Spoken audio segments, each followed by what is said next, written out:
and we're going to talk about a ball joint or ball joints. And what you're looking at here is a ball joint sitting at my desk. And what this is actually the pivot point. So as you're driving down the road and you steer your wheel, this shaft will pivot along with the wheel that when you turn it. Now this, I'm going to zoom in here real quick, this is a very loose ball joint.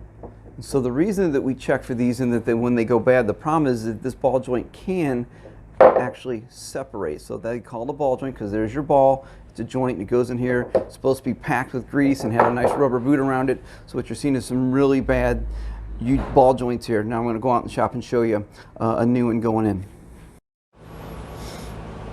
Okay, now here I'm out in the shop, and this is the ball joint that's come off this car. You can see this one's in better shape. If I had a hand free, I could actually show you. It is loose on the inside, but where this goes, this happens to be on a Honda. This new ball joint has been pressed into the spindle, and what happens is you turn, this is your brake rotor and everything, when you turn the wheel, it all pivots on this joint. Now some of these ball joints will go into the spindle. Honda does it this way.